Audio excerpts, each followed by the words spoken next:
Assalamualaikum warahmatullahi wabarakatuh dan selamat pagi Sobat Adiaksa dimanapun Anda berada. Senang sekali saya Dian Anggraini Sucianti menemani Anda dalam podcast Ombak Selayar. Obrolan menarik bareng Jaksa Selayar. Dan hari ini adalah podcast perdana kami di tahun 2024, tahunnya kontestasi pemilu. Dan hari ini kami akan berbincang-bincang seputar peran KPU dan kesiapan menciptakan pemilihan Luberjurdil bersama dengan narasumber dari Ketua KPU Kabupaten Kepulauan Selayar, Pak Andi Dewantara. Assalamualaikum, Waalaikumsalam ya, warahmatullahi selamat pagi Pak. pagi. Ini saya Dan manggilnya Pak Andi atau Pak Dewan ini Pak? Dewan aja. Dewan aja. Iya, Loh, belum ikut pemilihan udah dipanggil Dewan Pak. iya, Dewan seumur hidup ini. Oh beda ya Pak. Baik, sehat ya Pak? Sehat, alhamdulillah. Tidur aman Pak? Ya, sedikit kurang aman kalau tidurnya. Kurang aman ya Iya, Pak, kerja terus nih iya, Pak. kerja terus. Oke, baik. Adi Dewantara selaku Ketua KPU periode 2023 sampai dengan 2028, benar Pak? Betul. Benar. Nah, terkait dengan tugas dan fungsi KPU sendiri, itu tugas dan fungsinya seperti apa sih Pak? Apa yang membedakan mungkin dengan lembaga lain seperti Bawaslu misalnya? Mungkin masyarakat awam masih banyak yang belum tahu ini fungsi dari KPU. Ya. Tentang tugas pokok dan fungsi KPU ini, Mhm, pada prinsipnya adalah selaku penyelenggara teknis atau lembaga penyelenggara teknis pelaksanaan pemilu. mhm. Nah, di dalam penyelenggaraan teknis ini meliputi beberapa tahapan. Ada tahapan-tahapan mulai dari data pemilih, Mhm. kampanye, pemungutan perhitungan suara, sosialisasi, Iya. sampai dengan penghitungan hasil pemilihan. Ah, gitu, Begitu. Pak. Baik, ini sebagaimana yang kita ketahui bersama bahwa tahapan pemilu ini sudah dimulai sejak tahun 2022, begitu ya, Betul, Pak? Nah, betul. untuk tahapan pemilu yang sudah terlaksana hingga saat ini pada tanggal 2 Februari 2024 itu apa saja, Pak? Sudah banyak sekali, Bu Dea. Iya. Antara lain adalah tahapan pencalonan. Mm-mm. Tahapan pencalonan ini sudah clear, KPU sudah menetapkan daftar calon Mm-mm. tetap anggota DPRD Kabupaten Kota. Kemudian ada lagi tahapan kampanye saat ini sedang Iya. sementara Sementara berjalan. berjalan. Iya, Ah. sampai sebelum 1 hari sebelum masa tenang. Mm-mm. Kemudian ada lagi tahapan pemutahiran data pemilih. Iya. Tahapan kampanye sudah ya. Kampanye Pendistribusian sudah, logistik. distribusi logistik. Ya, Ya. pendistribusian logistik ini kami akan laksanakan dalam beberapa hari ke depan Oke. sebelum eh, Pemilihan, ya pemilihan. pelaksanaan pemilihan. Ya. Baik, untuk momentum yang paling penting di antara beberapa tahapan pemilu itu apa saja, Pak? Menurut Bapak, momentum yang paling Ya, penting? tentu penghitungan suara. Perhitungan suara. Penghitungan Jadi suara. momen yang ditunggu-tunggu oleh Ya, masyarakat Indonesia. Baik, untuk tahapan-tahapan yang belum terlaksana apa saja, Pak? distribusi logistik belum. Oh, distribusi. Kemudian penghitungan suara belum. Mm-mm. Pemungutan suara dan penghitungan suara. Berarti Dua, tinggal tahapan ya. dua tahapan. Jadi saat ini pada tanggal 2 Februari 2024 berarti masih tahap kampanye Pak. Kampanye. Sebelum Betul. masa tenang pada tanggal 11 Februari seperti Betul. itu Pak. Untuk kampanye sendiri ini ada tidak Pak? Sampai saat ini pelanggaran yang terjadi berkaitan dengan pelanggaran kampanye di Kabupaten Kepulauan Selayar sendiri Pak. Eh, kami ini di KPU bukan sebagai pengawas, Iya. pengawas kampanye. Namun dari beberapa informasi yang saya terima bahwa banyak juga caleg-caleg tertentu Mm-mm. yang notabene-nya sebagai pejabat saat ini masih menjabat Iya. sebagai anggota DPR, biasa memanfaatkan Oh, memanfaatkan kekuasaan jabatannya untuk jabatan. melakukan kampanye. Seperti itu informasinya. Tapi kami Mm-mm. KPU bukan Iya. sebagai Iya. apa namanya? Ini berdasarkan informasi yang Bapak Ya, terima dari betul. mungkin dari Bawaslu gitu ya, Ya, selaku pengawas penyelenggaraan pemilu. Kemudian eh, media sosial ini salah satu media untuk melaksanakan kampanye ya, Pak. ya betul. Betul ya. Ya. Nah, untuk batasan media sosial sendiri, untuk batasan kampanye itu seperti apa, Pak? Eh, setiap partai politik atau peserta pemilu tidak memiliki batasan jumlah sebenarnya akun Oh ya. media yang akan digunakan dalam melakukan kampanye. Tetapi setiap akun tersebut harus terlapor, harus terdaftar di KPU bersamaan dengan pada saat pengajuan tim kampanyenya sebelum kampanye dimulai. Oh, sebelum kampanye dimulai harus didaftarkan terlebih Iya, dahulu begitu. betul. Untuk akunnya memang tidak dibatasi, Pak? Tidak dibatasi. Oh, tidak dibatasi. Baik, selanjutnya berkaitan dengan tahapan kampanye pada tahun 2024 ini, apa sih yang membedakan dengan pelaksanaan kampanye atau tahapan kampanye pada tahun-tahun sebelumnya? Mungkin, Pak? Ya, ini persoalan waktu. Iya. Kalau di 2019 yang lalu, range waktu pelaksanaan kampanye ini cukup panjang, malah sampai 6 bulan. Saat ini kan kampanye kita hanya sampai 76 hari. 76 hari sejak sampai dengan sebelum masa pemungutan ini, tahapan pemungutan. Baik. Jadi perbedaannya hanya di tahapan kampanye saja, Betul, Pak. tahapan Selebihnya sama saja ya, Pak. sama-sama. Oke, Pak. Terkait dengan jumlah logistik surat suara capres cawapres, kemudian DPR RI, DPRD Kabupaten Kota, dan DPD RI yang sudah diterima KPU Kabupaten Kepulauan Selayar hingga saat ini berapa jumlahnya, Pak? Ini logistik ini banyak sebenarnya jenisnya. Tapi saya akan membatasi logistik apa saja yang vital. Iya. Yang vital ini ada surat suara dengan kotak suara. Jadi kalau surat suara itu sesuai dengan jumlah DPT ditambah dengan 2%. Jadi kurang lebih 101.175 lembar per jenis pemilihan. Per jenis pemilihan gitu. Iya. Jadi kalau 5 jenis pemilihan berarti angka tersebutlah yang dikali 5. Itulah jumlah surat suara yang kami terima semua. Iya. Terus untuk kotak suara ini jumlahnya kan setiap TPS mendapatkan 5 kotak suara. Setiap TPS. Nah, Iya. di Selayar sendiri ada 450 ya? 450, berarti kurang lebih 2.150 kotak ya kami terima. Oke. Itu semua sudah komplit. Sudah komplit Iya. untuk capres, kemudian DPD, Iya, betul. RI, dan Iya. kabupaten kota. Nah, untuk sortir dan lipat suara, pelipatan surat suara apakah sudah dilakukan, Pak? Saat ini KPU tinggal melakukan pengepakan. Persoalan sortir, persoalan lipat, itu sudah clear semua. Sudah clear semua. Ya, jadi saat ini teman-teman di tim logistik KPU Kabupaten Kepulauan Selayar sedang memasukkan seluruh logistik ini ke dalam kotak untuk selanjutnya disegel dan siap untuk diberangkatkan dan didistribusikan. Oh, berarti ada tim khusus ya sendiri yang Iya, ada direkrut tim logistik. untuk melipat, sortir gitu ya, Pak? Iya, betul. Oke. Nah, terkait logistik surat suara ini penyimpanannya di mana sih, Pak? Kami punya 2 gudang.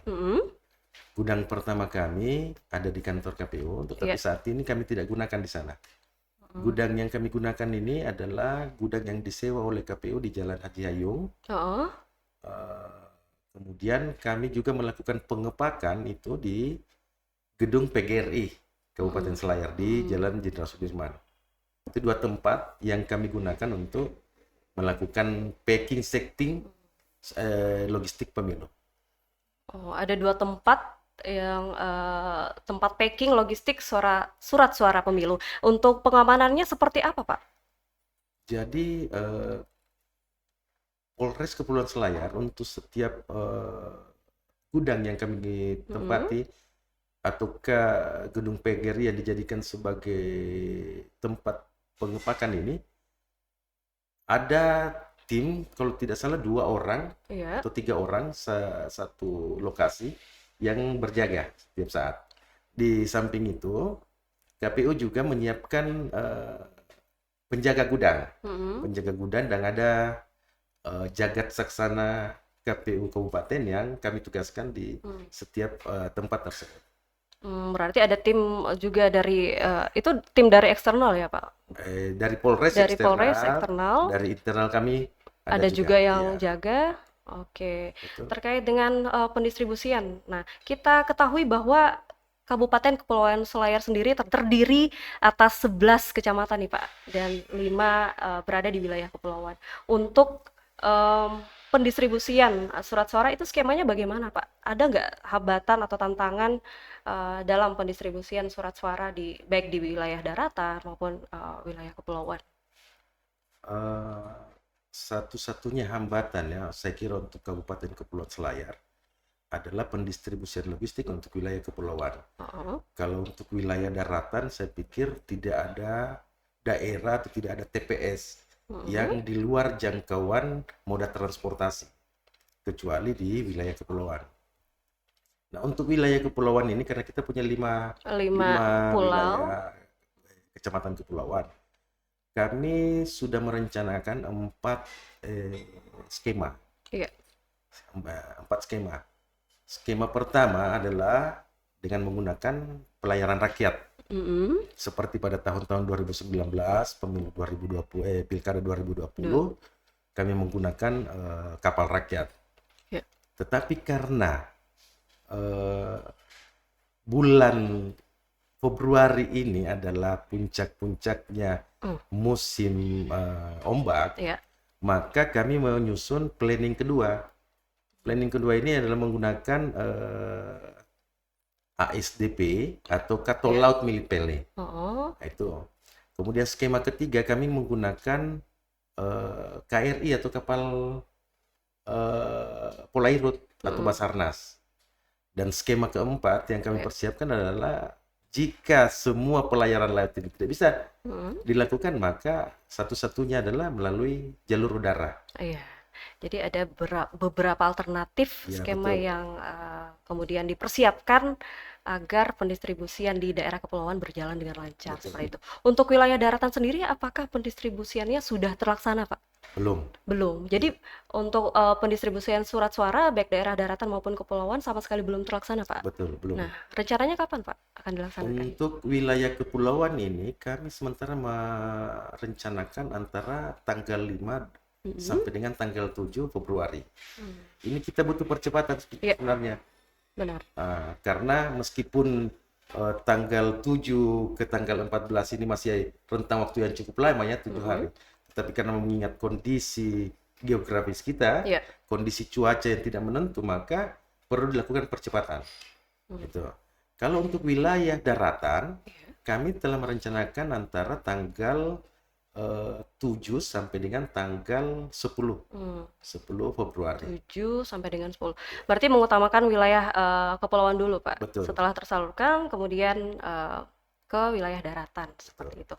Untuk kesiapan KPU sendiri dalam menghadapi pemilu, baik itu dari segi SDM-nya, mungkin persiapan dari komisioner, kesekretariatan maupun badan ad hoc, PPK, PPS maupun KPPS itu seperti apa Pak hingga saat ini? Iya.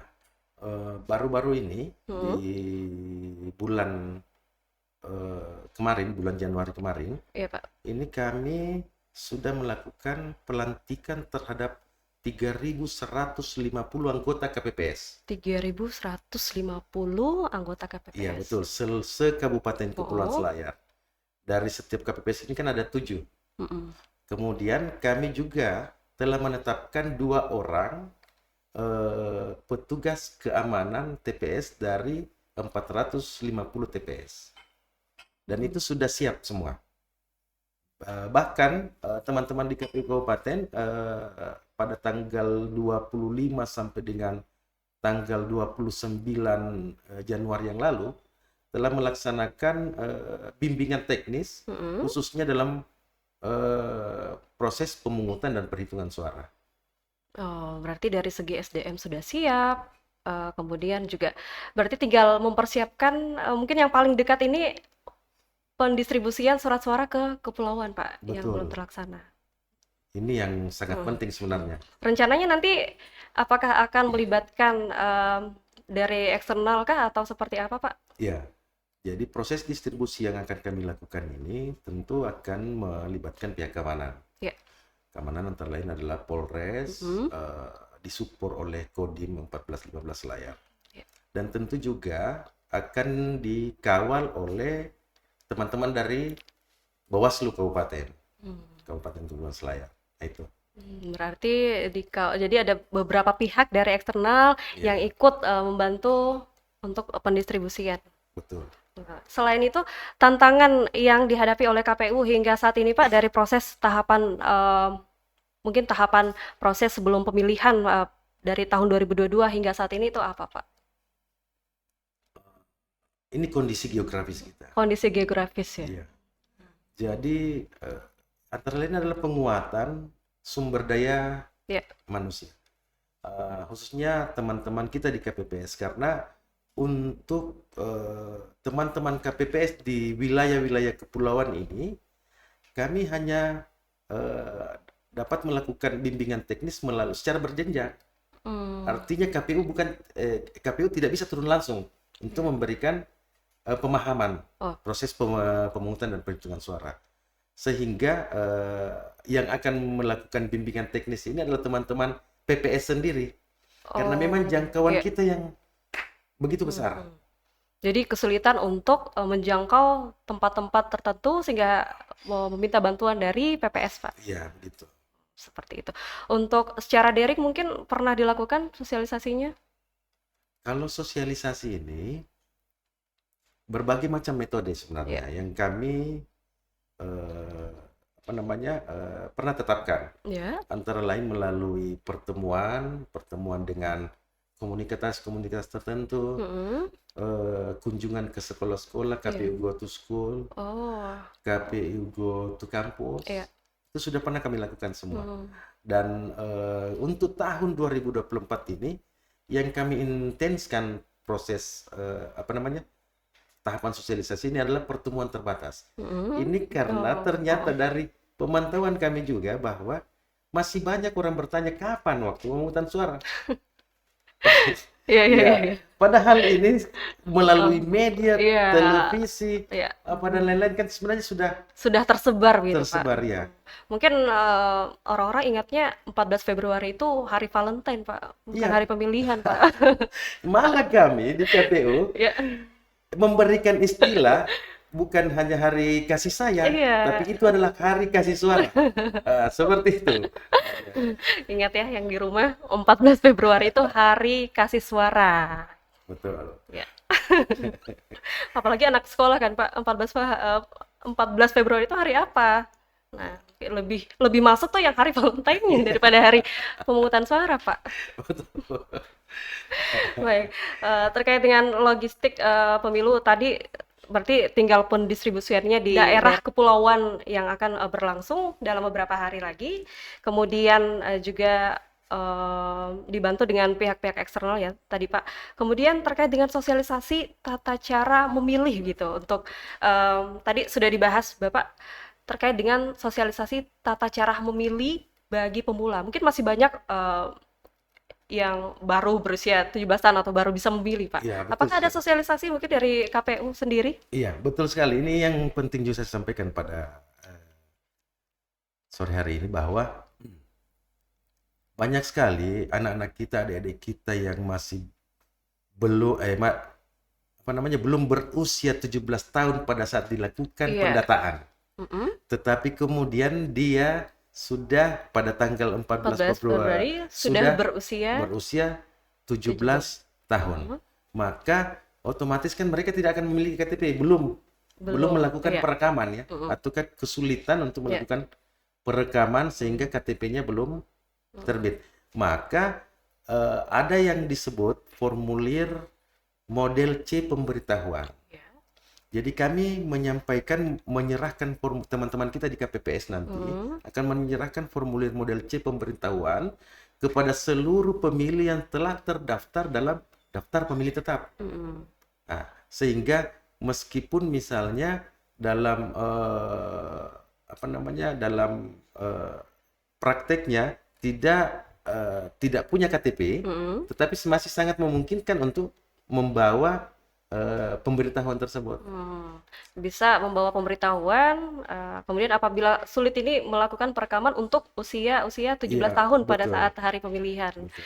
Nah, itu informasinya ya, Sobat Adiaksa. Dan ini kenapa sih harus memilih, Pak, pada tanggal 14 Februari itu? Jadi begini, kalau bicara tentang pilihan ini, Iya. ada perubahan rezim sebenarnya. Iya. Ada perubahan rezim. Kalau dulu rezim wajib pilih. Sekarang ini adalah rezim Hak pilih. hak pilih. Kalau dulu kita diwajibkan, sekarang ini adalah menjadi hak kita. Menjadi hak. Maka kenapa kemudian kita harus memilih? Iya. Karena itu adalah bagian dari hak kita, pemenuhan hak setiap warga negara Indonesia. Sehingga jika kita tidak menggunakan hak pilih kita, maka sebenarnya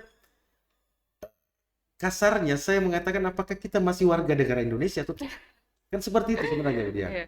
Mungkin ini masih banyak ya, mungkin tidak mau gitu, masyarakat yang tidak mau memilih gitu. Apatis. Betul sekali, apatis. Pendapat Bapak seperti apa, Pak? Ini yang menjadi target kami sebenarnya. Banyak di medsos yang kami yang kami lihat, kami pantau bahwa apatisme masyarakat khususnya pemilihan ini banyak juga pengagumnya atau apalah namanya. Seperti itu. Nah, dari hasil pantauan kami ini kemudian kami membangun sebuah diskusi. Iya. Diskusi. Seperti akan beberapa hari yang akan datang ini kami akan melaksanakan Kafe Demokrasi. Iya. Di situ kami akan menyampaikan akan melakukan diskusi tentang proses demokrasi kita di Indonesia. Bagaimana dalam cara penentuan pilihan kita dengan bijak dan seterusnya, sampai dengan kenapa kita harus memilih. Karena memang kita warga negara Indonesia dan sistem pemilihan kita ini kan sistem demokrasi kita kan ada sistem pemilihan seperti itu.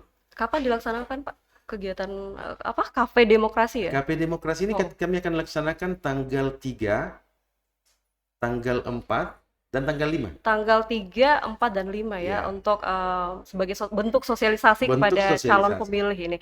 Ini mungkin sasarannya ke siapa ini, Pak? Sasarannya adalah netizen. Itu yang pertama. Netizen yang apatis itu tadi. Netizen apatis. Ini secara daring kah atau secara langsung, Pak? Secara langsung. Secara langsung. Iya. Jadi tidak dibatasi, siapa saja boleh ikut begitu, Pak? Siapa saja boleh ikut. Khususnya para komunitas-komunitas warung kopi, komunitas pemilih pemula, itu semua bisa ikut di situ. Bisa ikut di Kafe Demokrasi itu ya. Kafe Demokrasi. Oke. Silakan diminum dulu, Pak. Dari tadi ngomong tapi belum minum. Terima kasih. Silahkan.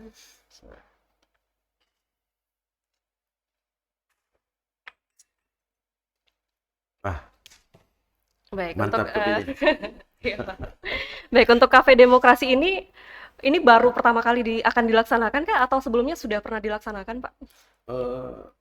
Untuk belum pernah dilaksanakan. Ide ini muncul dari pemikiran teman-teman bahwa ternyata banyak komunitas yang bergabung di warung-warung kopi atau kafe-kafe yang ada di wilayah Selayar ini. Nah, dari situlah kemudian kita memanfaatkan situasi tersebut bahwa ternyata di warung kopi kita bisa berkomunikasi secara bebas. Bisa berbagi informasi, bisa berkomunikasi, bisa berdebat malah.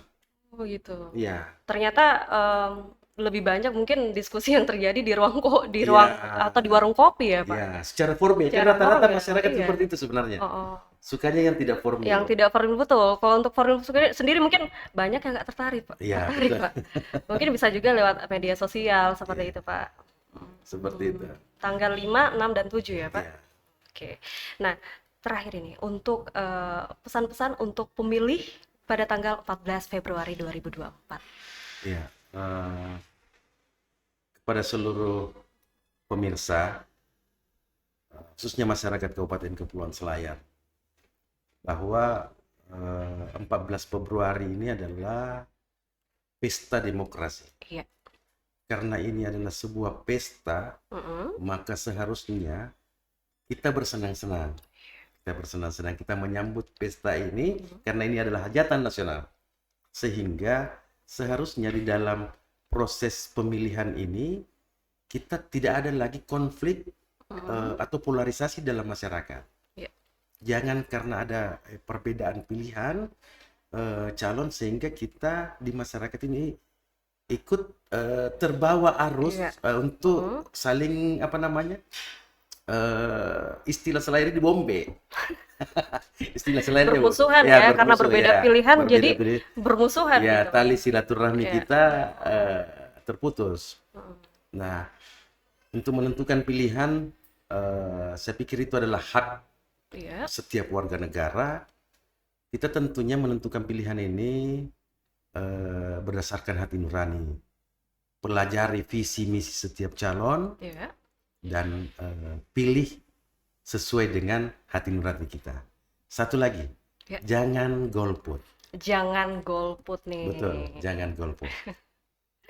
Baik, ada lagi Pak terakhir yang ingin disampaikan? Cukup saya pikir itu. Cukup ya, Jangan baik. golput ini yang Yang penting. paling penting Iya, jangan karena golput. ini begini, dalam frame sederhananya bahwa suara saja kita tidak bisa berikan kepada negara kita, Kontribusi ya. berkontribusi Betul. kepada negara kita, terus apa yang bisa kita berikan kepada negara kita? Iya. Ya. Baik, jadi pemirsa atau sobat Adiaksa dimanapun Anda berada, ingat ya tadi pesannya, kalau bisa ya jangan golput, gunakan hak pilih Anda sesuai dengan hati nurani di tanggal 14 Februari 2024 mendatang.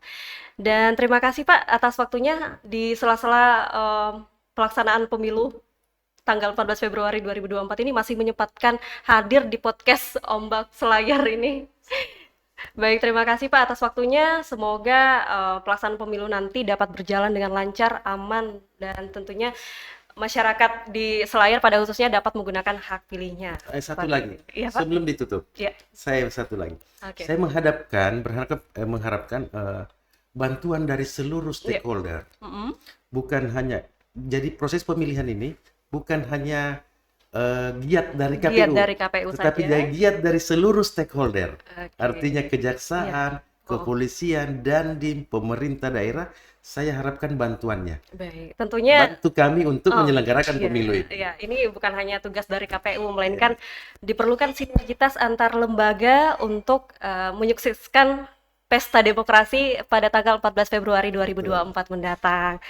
Baik, terima kasih Pak atas waktunya. Semoga dapat berjalan dengan lancar untuk tanggal 14 Februari 2024 nanti.